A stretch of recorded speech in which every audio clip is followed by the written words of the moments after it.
Kids K through 5th grade could be dismissed. You go right out the back, fuzzies back there. You can also stand for the reading of God's word.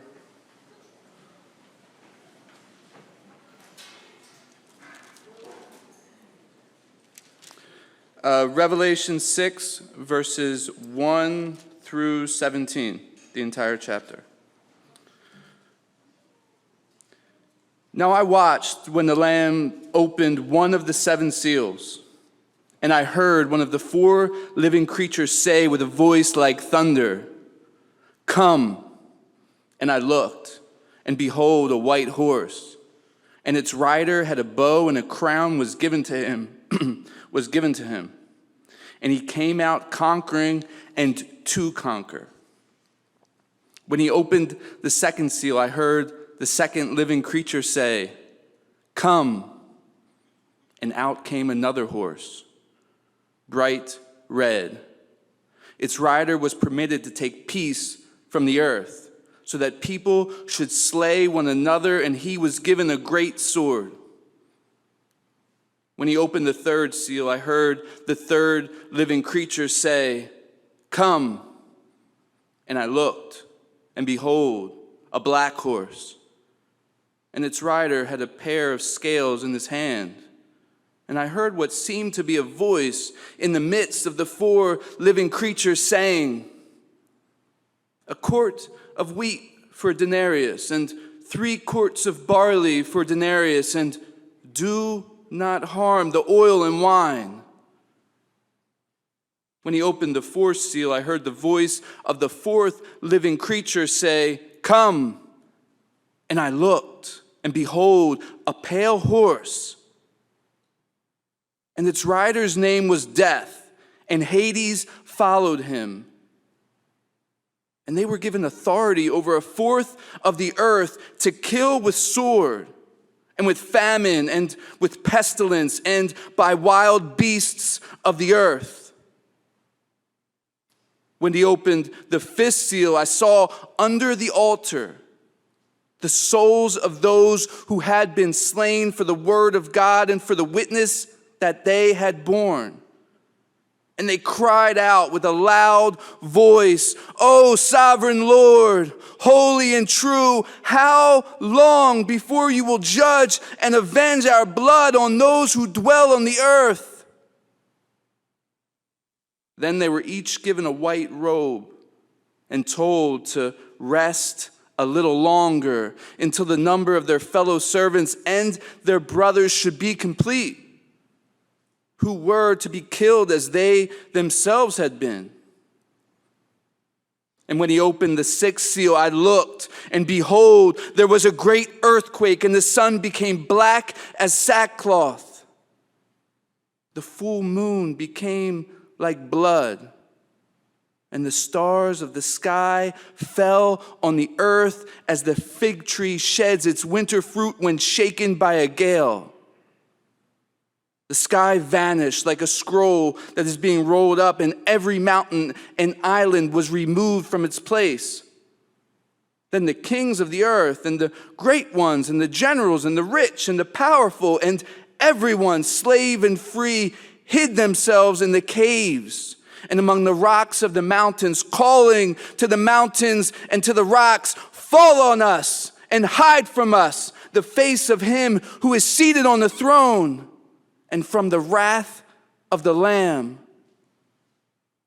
For the great day of their wrath has come, and who can stand?" The word of the Lord. You can be seated.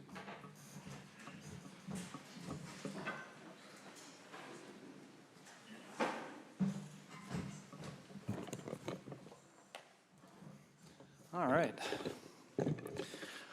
Hey, just before we dive in today, first of all, as you can see, man, we're really getting into the thick of it here, and this is a rich and a dense book, full of just a whole ton of details and beauties and stuff to pick apart, which we can't possibly do every week in one 30, 40-minute sermon, right? So I'm starting to put some supplemental videos out there. I think the first one came out this week and was mentioned in your Grace News. I think we're calling it From the Cutting Room Floor, and it's just things that I would love to, dive deeper into during a sermon, but don't get a chance to. Things that might be helpful for you as we're working through this book and just trying to make sense and understand it. I think the overall picture and the overall message of the book of Revelation is very plain, simple, and clear. The Lamb is on the throne, and he's going to bring history to its appointed conclusion. He will win at the end of the day, and it's our privilege to follow him. Okay, but boy, the book just gives us really rich and dense, beautiful, and nuanced ways of making that point and fleshing out some of the applications for us. And if you want to dive deeper into those videos are available. I'm also going to be putting on the back table when you walk in, I think moving forward, sermon notes, so you can start to see some of my own just outline of things if you need to go back to it at the end of the day.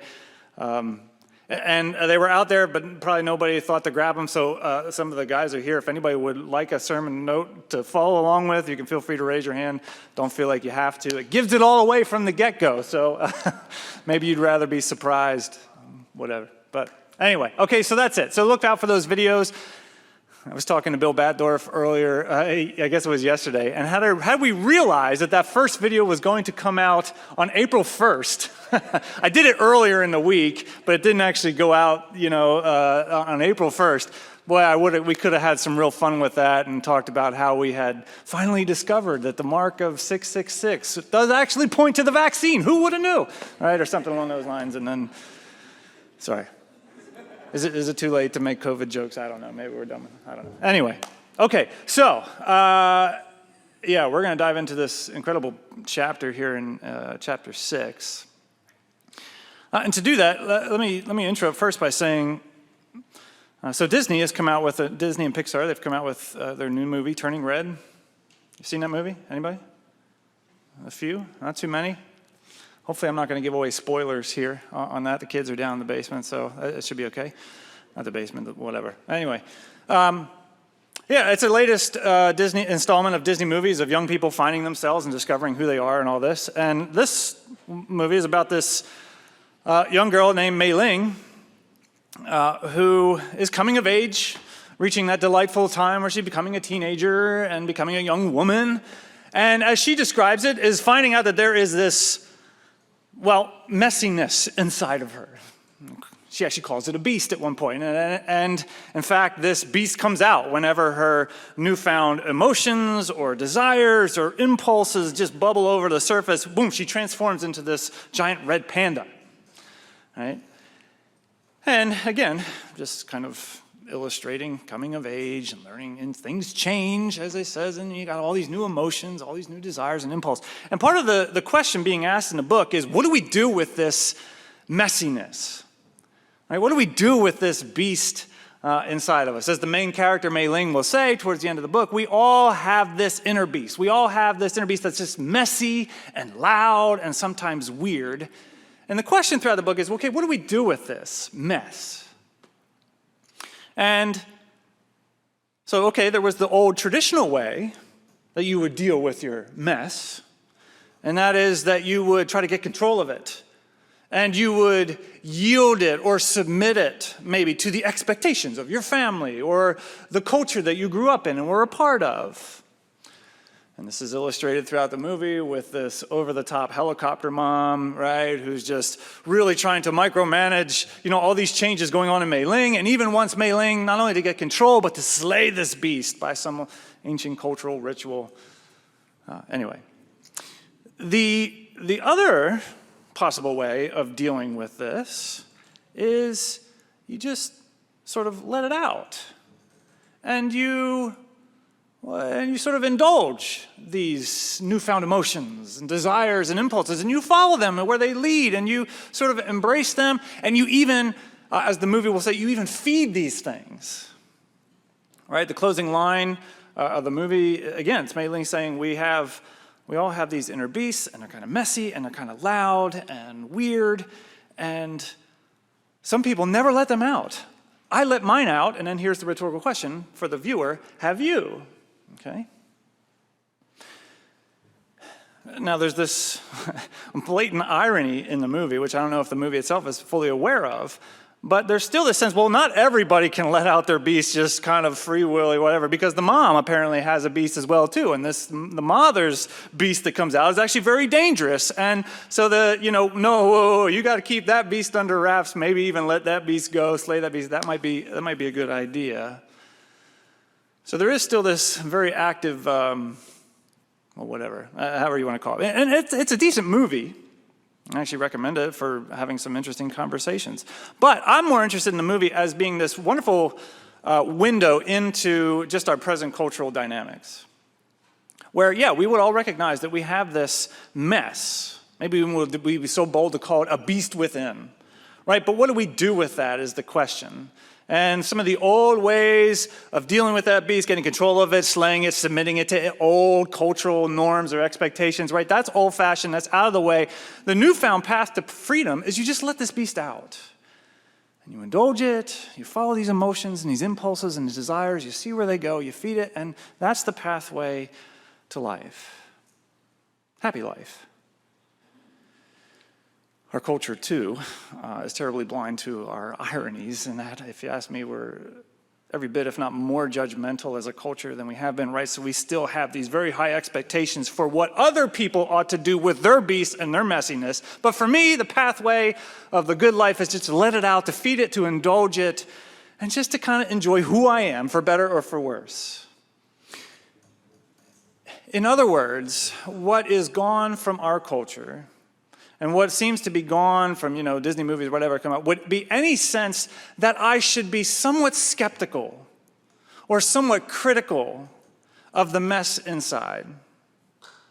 Or what's gone from our culture is any sense of a value of a season of like Lent, where we pause in sort of a sobering sense to reflect on the things that might not be right within us that drove Jesus to the cross.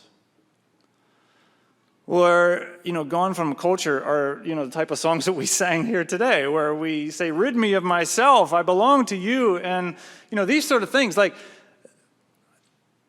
gone from our culture is any sense that we would dare call some of that messiness within us sin. Sin that has certain ruinous effects in relationships, or ruinous effects in our own lives, or ruinous effects in God's creation, such that we would be liable before the Creator. And we stand in a perilous place in our sin before the Creator. Right? Gone is all of that. And I think Revelation 6 has a powerful word to speak into that culture. I want to try to make the case this morning that part of what Revelation 6 is intending to show is that, when you let that mess out and you let that beast out, it actually has ruinous effects, and we ought to wake up to these ruinous effects that it has, especially the ruinous effects that these inner mess and dynamics have when they get all convoluted into systems of power. That's going to be one point that I think Revelation 6 is making. The other point that I think Revelation 6 is going to draw out for us is this sort of uncomfortable sovereign authority of the land, and in particular, the uncomfortable patience of the Lamb, who seems to be patient and to allow this mess that has come out and wreaking havoc in relationships. And he seems patient and willing to let that endure for a season, right? Which raises all sorts of questions, like how, when we see suffering and we see evil on the world stage, it's not right, and we see Christ seemingly sitting back. Like, how do we make sense of his sovereign authority? How do we make sense of his patience? Okay, so those are the two things I think chapter 6 is going after. But to make that case, we got to dive a little deep here this morning, so bear with me. That's why I have these videos up. That's why I'm trying to put sermon notes out there so that somehow we can try to stay together on this. And basically, here's the thing. We're kind of at this point of no return when it comes to looking at how we're going to approach this book as a whole and how we're going to interpret it, make sense of its structure, and what it's trying to do here. Okay, again, apocalyptic literature, very symbolic, almost like a foreign language. And as a result, there are a whole varieties of interpretive approaches to the book of Revelation. And you maybe have your own approach to interpreting the book. You've maybe heard one or two different approaches in other churches you've been a part of or whatever. And that might create a tension for you or whatever as you're listening to me and say, well, that's not quite how the other guy approached the book. So anyway, some of those videos, again, will explain some of the differences. I can't do all that here. We're just at a point of no return where I'm just going to dive forward and hopefully you can track with me and stay along. And to try to make some sense of where I'm going here, again, I'll just say this, that one way to view the book of Revelation is to view it as this unfolding, sequential, though symbolic, unfolding of events that are soon to take place in the future, whether it's the near future or a distant future. Right? So from chapters 4, 5, 6, 7, 8, all the way to the end of the book, it's just one story that is unfolding sequentially that will give us a picture into what is yet to come. Okay, that is one way to view the book of Revelation. And if you ask me, there are more than one problem with that view. First and foremost is that that's not really how apocalyptic literature works. Like if you think about the other apocalyptic books in the Bible, like Daniel, Ezekiel, Zechariah, there'll be all sorts of apocalyptic symbolic visions, and these visions don't all just unfold chronologically. Oftentimes the visions circle back on themselves or overlap with each other or give you another perspective on the same window of time, right? Apocalyptic literature in the Bible, apocalyptic literature outside of the Bible in the ancient days, it just doesn't tend to unfold sequentially in that way. Another problem that you're going to run into is that you're going to find certain clues in the book of Revelation as we go along where there seems to be, these multiple visions, these multiple perspectives on history, and oftentimes, they don't just follow a straight linear path. Sometimes it seems like we're going backwards in time. Sometimes it seems like we're jumping forward to the future, or sometimes maybe we're even talking more about the present life of the church. And for me, the reason for that is, this is how I'm approaching the book, as I've mentioned, that Revelation is multiple visions or multiple sequences of seven seals, 7 trumpets, 7 bowls. That each vision and each sequence gives us a symbolic look at the full span of time from Christ's resurrection and enthronement, his first victory, and his final victory when he comes to consummate his kingdom and restore his creation. Okay? Let me say that again, because that might not be the perspective you've brought into the room with you today or you've heard before, but my perspective is that we have multiple, and it's not just mine, by the way, there's a whole, anyway. The perspective we're going to be working with here is that Revelation now is going to unfold as multiple visions, multiple sequences that each themselves give us a look behind the curtain at life in this full span of history from the first victory of Christ to his final victory. Okay? You with me? All right, this side of the room is with me. I don't know about you guys. Whatever. All right. Let me show you how this plays out just real quick in the chapter we're in, here in chapter 6. All right, here we are, the cycle of 7 seals. We actually don't get all the way to the 7th one because there's an interlude in chapter 7. The 7th seal comes in the beginning of chapter 8. We'll get there in a couple weeks. But here we've got the first 6 seals of this cycle of 7 seals. And if you look at the beginning of the passage, right, we're told about this lamb who comes and opens up the seals, which ought to automatically remind us, okay, that this actually isn't the beginning of the scene. Right, the beginning of the scene was 2 chapters ago in chapter 4, where we get the setting, where we caught a vision of the heavenly throne room. And we saw the throne at the center, and we saw there's one seated on that throne. And we saw that he holds in his hand this scroll, which contains the summation of his plans for history and redemption and the judgment and renewal of his creation. Right? And this scroll is sealed up with 7 seals, which then begs the question, okay, so who is it who's going to be worthy to open up these seals and unfold the plans that the one on the throne has for his creation? Which brings us to this lamb who's looking kind of slain-like, and yet is the lion who has conquered through his own death and resurrection.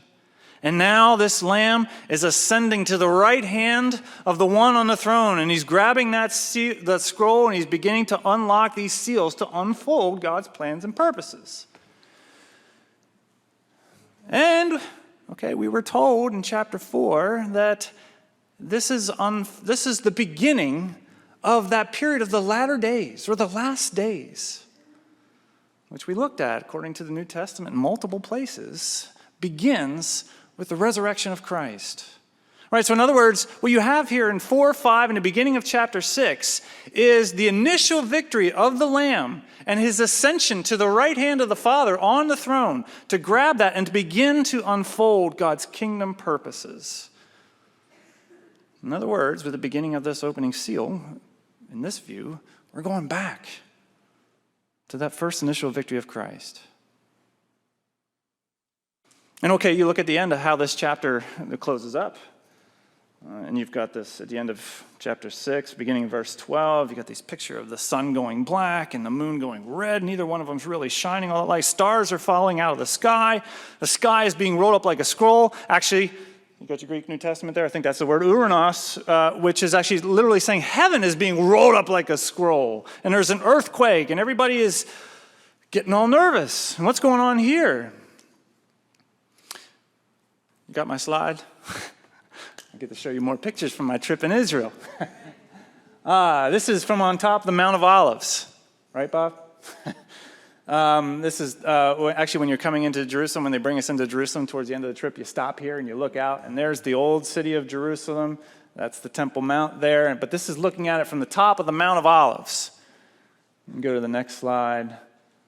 There's an olive tree grove, maybe similar to the Garden of Gethsemane at the base of the olive grove, Mount of Olives, where Jesus would have gone on the night that he was betrayed. I think I have one more picture. Yeah, so this is a view of it from the other side. Now you're actually in Jerusalem along the wall, and that little mount, there's my shadow, that little mount on the left there, that's the Mount of Olives. I just wanted to show off that I was there, and I can show you that. But, that's all I got. But actually, so there's this discourse that Jesus does on the Mount of Olives called the Olivet Discourse, or this teaching that Jesus gives to his disciples in Mark chapter 13, Luke 20. And as part of this discourse, he gives them some indicators of symbolically what's going to happen when the Son of Man returns. So for instance, in Mark 13, where we are, in the coming of the Son of Man. But in those days, what's going to happen? The sun will be darkened, and the moon will not give its light, and the stars will be falling from heaven, and the powers in the heavens will be shaken.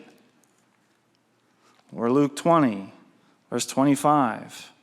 There will be signs in the sun, the moon, the stars, and the earth, distress of nations and perplexity because of the roaring of the sea and the waves, people with fainting with fear and with foreboding of what is coming upon the world, for the powers of the heavens will be shaken, and then they will see the Son of Man coming.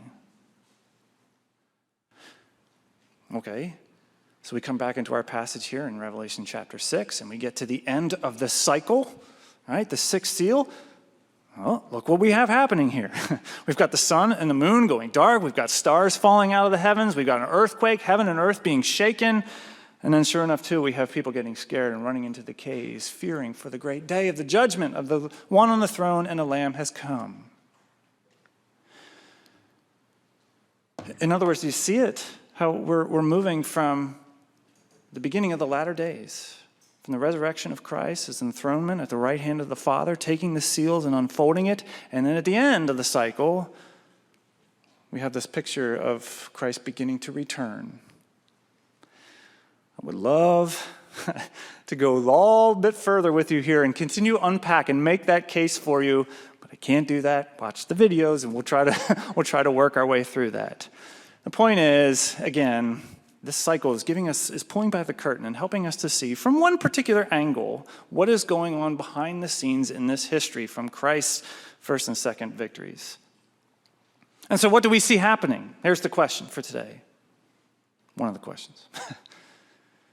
Well, takes the first seal, and out comes this white rider. Not to be confused here with purity. White is also throughout the book a symbol of victory and conquering. And that's what this white rider does. He comes out and he conquers. He's given a bow, a crown, authority to come out and conquer. Conquers lands, territories, people, nations. Okay? And then here comes the second seal. Pop that seal open, and out comes a red rider. And he's given permission to take peace from the earth and to lead people in fighting and warring with one another. People against people, nation against nation. And here maybe, if I'm in the ancient church, some of this is starting to sound familiar, right? Because you're living in the Roman Empire, which had gone out and pretty much conquered the known world at the time. And as it's doing that, it's going around proclaiming its great gospel, the Pax Romana, the peace of Rome, right? And as we conquer you and bring you into our empire, you should be thanking us because we're bringing you into the great peace of Rome. Okay, the problem was that though by the time Revelation is being written, people were starting to know, that's not exactly the case here. In AD 68, Emperor Nero dies. He commits suicide because there's a whole lot of unrest going. And the year that follows, which is right around the time that Revelation is written, by the way, the nation, or the empire of Rome is plunged into bloody, violent civil war. In the year immediately following Nero's death, you have 4 emperors who ascend to the throne. And there's 4 because one guy takes over the throne, but then, some other guy from the south brings his people and his military, and he enters into Rome, storms the gates, kills that emperor, and then he becomes emperor. And then somebody will come from the east, and he'll bring, because they want the throne, and so they'll bring their legions, and they'll bring their military, and they'll come into Rome, and they'll take the emperor, and they'll put him to death. And all this happens 4 times until finally Vespasian from the south actually comes in, gets the throne, and is able to secure power for 10 years. But all during that, there was this bloody, brutal civil war for this period of time, from this year, from AD 68 to 69. People fighting against people, the nation, the whole empire fighting, almost borderline collapsing in on itself. Again, this Pax Romana, it's not really holding water a whole lot. Anyway, third seal breaks, and out comes this black rider. And we hear a voice that says, a denarius for a quart of wheat, and a denarius for 3 quarts of barley. A quart of wheat, 3 quarts of barley, that would have been the bare essentials that you need to survive for a day. If you're just the lowest of the low, you're just a common, ordinary peasant person, right? And a denarius, that's a full day's wage. This is 10 to 12 times the going rate for wheat or barley. This is a full day's wage, right? So your full day's wage, everything that you just worked for today, is only able to now provide for the bare essentials. You have none left over for a nice vacation or whatever. You have maybe not even none left over to, provide for your family or whatever. In other words, these are famine prices. He's coming with the ability to unleash famine. Which again, would sort of happen as a result of conquest sometimes. Military would come in, conquer a certain land. The military would feed off of the fruit or the harvest of that territory. Or they might take of the fruit and the harvest there and send that back to Rome. For Rome to disperse among the Roman Empire, however they wanted to do that. And when they would do that, when they would take of that harvest, that would make the supplies very lean there for that local community, make it difficult for them, drive up demand, drive up the prices. Who of us is not mindful of this today? Every time we go to the gas pump, right? War is breaking out in certain parts of the world as a result of embargoes and restrictions and all that.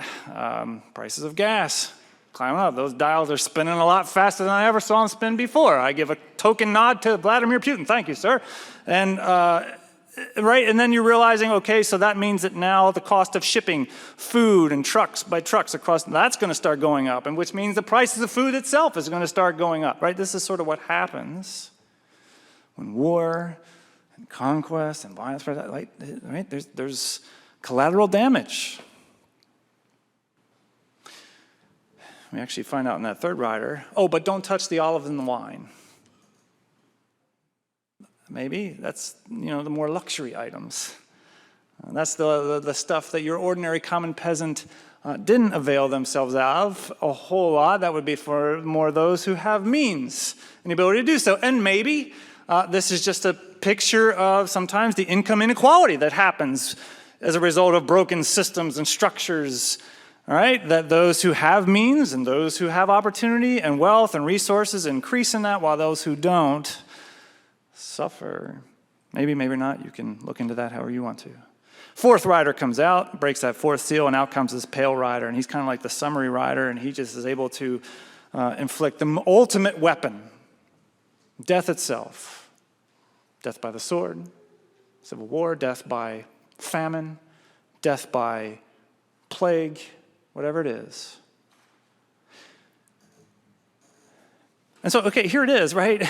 In this cycle that's pulling back the circle, or pulling back the curtain, sorry, to show us a little bit of life behind the scenes during this span of history, what we're seeing is that though life can be very beautiful and full of joys and blessings and wonderful things, something has gone terribly wrong here.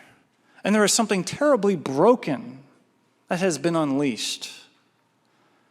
As the messiness and brokenness of human lives has just been fed and let out, and is commingled with systems of power and authority, whatever, it is just wreaking havoc throughout God's creation. And again, you know, what I'll say here, this is where the book has some of its real power. Put yourself in the mindset of the early church. Right? The early church who was receiving admonitions and warnings all the time, right? Think about those early letters that we saw, those early churches. Hey, you need to remain faithful to Christ. You need to have patient endurance and stay aligned with the true King. And watch out for these other, gods, systems that would tempt you to devote your allegiance to them and would tempt you to bow the knee to them and would tempt you to compromise or to flirt with them and to worship them. No, you're a servant of the King, and your job is to give faithful, patient, enduring witness to him. You know, we talked about this when we were working through those letters. You know, what would it be that the early church would have been tempted to worship or tempted to flirt with and compromise with? It would have been the systems, it would have been the Roman Empire with all of its strength, with all of its might, with all of its promises, with all of its glitz and glamour. You know, and part of what these seals are doing is just pulling back the curtain and say, okay, do you see what's happening here? You see, as a result of conflict or conquest, you get civil war, you get famine, you get death. Why would you ever bow the knee to this? Why would you ever compromise this? Why would you ever question the need to stay devoted to the true King?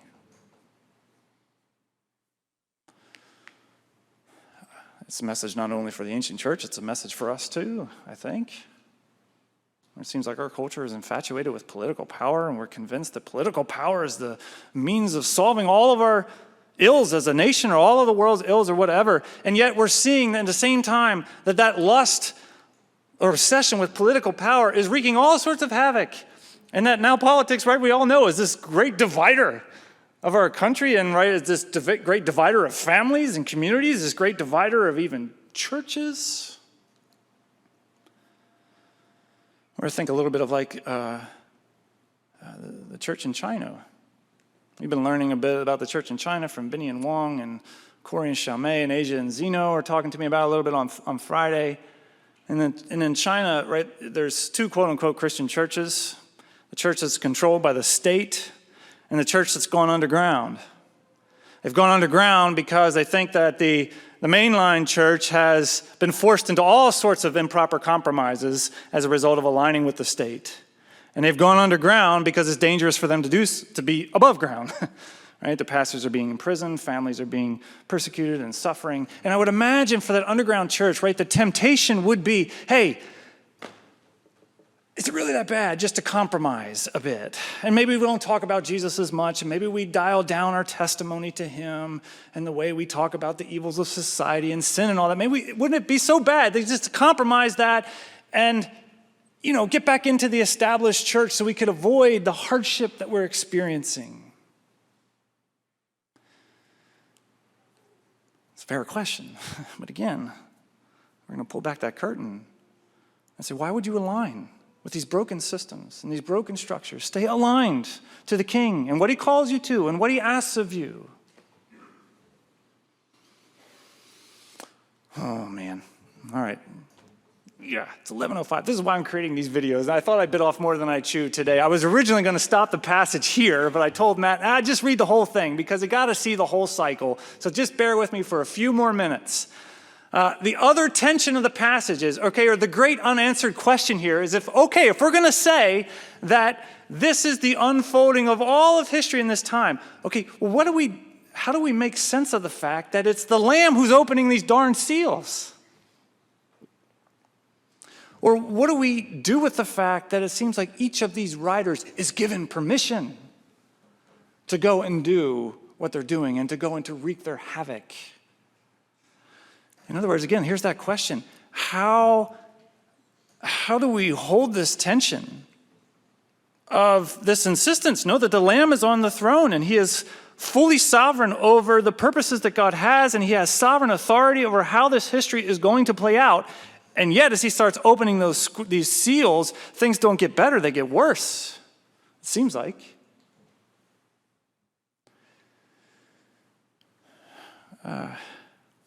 Well, I would want to say a couple things. First of all, the book of Revelation wants to clearly show, and I think chapter 6 wants to clearly show you that, yes, well, all that is happening still falls under the sovereign authority of the Lamb. None of this is happening outside the realm of the sovereign authority of the Lamb, who has conquered and has taken this scroll and is now beginning to unfold this scroll.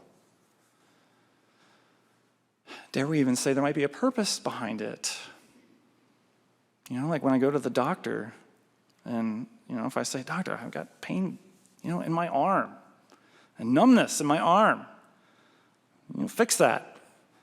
He does some tests and he comes back into the room and he says, actually, we found out there's a much bigger problem here.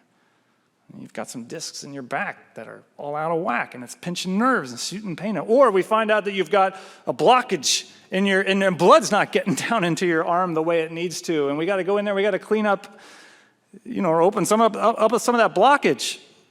Right? It's almost like maybe what you have here is, before we get to the final consummation and the new creation and God, and Jesus putting all things back together, it's almost like we first have to be convinced of the need for that. You first have to be convinced of a need for one who is going to come and to restore and reclaim and to judge. And so it's almost like under the sovereign authority of the Lamb, evil is being allowed to do its worst, show its full colors. Doesn't solve the problem, doesn't get rid of the tension, doesn't get rid of the questions. Which leads to this, just as sort of the last part of the chapter that I want to highlight, this scene that happens in the throne room, where you see the souls of those who had died in faithfulness to the Lamb come to life. And you see those souls gathered underneath the altar. The heavenly throne room is pictured sort of like a temple. So you've got altars in there. I don't know if this is the altar of burnt offering, where you would come and you would sacrifice an animal and its blood would run down and it would collect under the altar. So maybe indicating that these souls were sacrifices for the sake of the King of the kingdom. I don't know. Or it could be the altar of burnt offering, which would also be in the temple. We would light, a burnt incense, not burnt offering. Incense, and you would burn the incense and its smell would fill the air. And we've already been told in Revelation how incense is used as a symbolic representation of the prayers of the saints. And so maybe coming up from this altar are the prayers of these saints, which is exactly what they do. They cry out to God. How long? In prayer. They cry out, how long? O sovereign Lord, faithful and true. How long? Until you avenge what's happened to us. How long until you judge the earth and you call out this wickedness and you deal with it and you make your creation right again? How long? And look, there's so much we could say about this whole tension between the sovereignty of the Lamb and the existence of evil. That's for another time. But what I do want to say here is that what is very clear here is that to trust in the sovereign authority of the Lamb does not mean that you don't ask questions.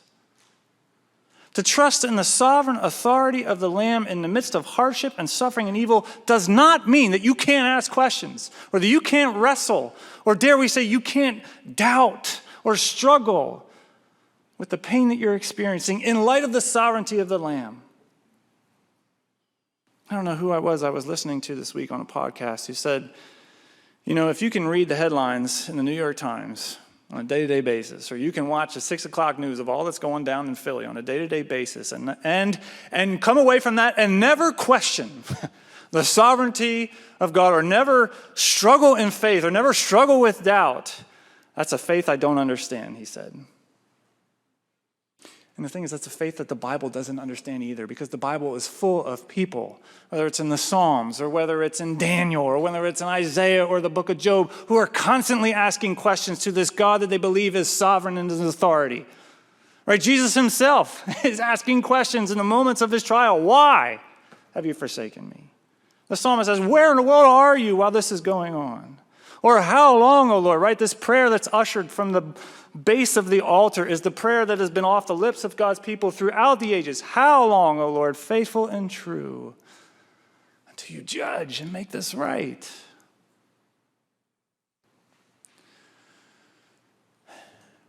The other thing, though, that I want to point out is that the best that death can do is usher you into the presence of the Lamb and usher you into his good and perfect care.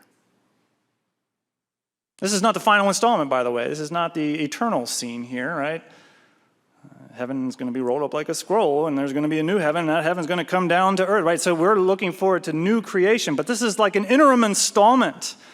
Immediately following death, all that death does is it ushers God's people into his presence, where you hear the voice of one here, take this white robe and come and rest. I have my purposes, I have my plans, there's more to come, just come and rest. And who hasn't experienced that comfort, right, when you go to a funeral and you're mourning the loss of a loved one, and you're thinking about this loved one, in particular, maybe a loved one who has suffered in their latter days.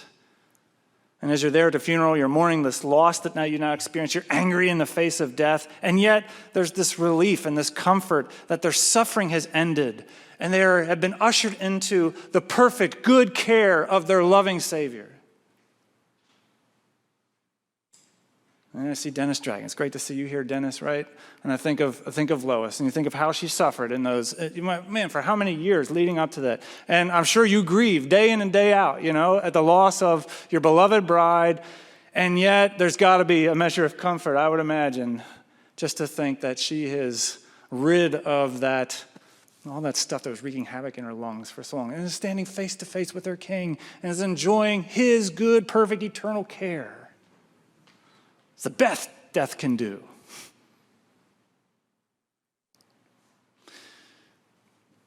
We got to wrap this up. The point is, what you see here is almost, for me, an uncomfortable patience of the Lamb. I mean, you want the Lamb to deal with this, get it done. How long? Come on.